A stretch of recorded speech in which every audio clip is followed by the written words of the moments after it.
தலைவர் விஜய் அவர்கள் சொல்லொண்ணாத துயரத்தில் இன்றைக்கு ஆழ்ந்திருக்கிறார். கரூரில் நடைபெற்ற தேர்தல் பரப்புரையின் போது ஏற்பட்ட குளறுபடியால் சுமார் 30க்கு மேற்பட்டவர்கள் இறந்திருக்கிறார்கள் என்கிற செய்தி தலைவர் அவர்களுடைய இதயத்தை சுக்குநூறாக உடைத்திருக்கிறது. தமிழக வெற்றிக் கழகத்தினுடைய பல்வேறு நிர்வாகிகளும் தங்களுடைய துயரத்தை இந்த ஒரு வேதனையான இந்த நேரத்தில் அந்த குடும்பத்தினுடைய உறுப்பினர்கள் இழந்து தவிக்கக்கூடிய இந்த நேரத்தில் தமிழக வெற்றிக் கழகம் இந்த மரணத்தில் அவர்களுக்கு துணை நிற்கும்.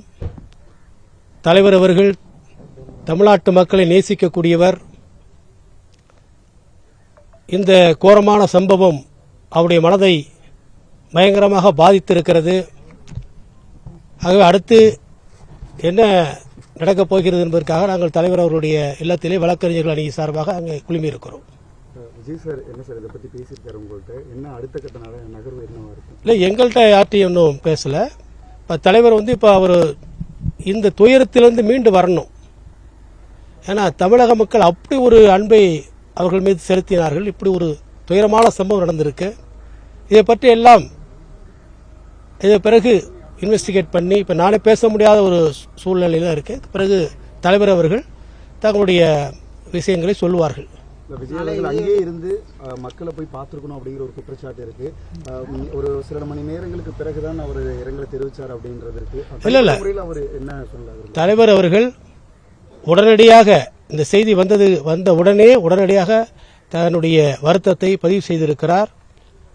நிச்சயமாக பாதிக்கப்பட்டவர்கள் அவங்களுடைய குடும்பங்களுக்கு தமிழக வெற்றிக் கழகம் பின்னால் இருக்கும். தலைவர் அவர்களுக்கு என்றும் உறுதுணையாக இருப்பார்கள். நைட்டு கிளம்பியிருக்காரு சார், முதலமைச்சர் இன்று இரவு போயிருக்காரு.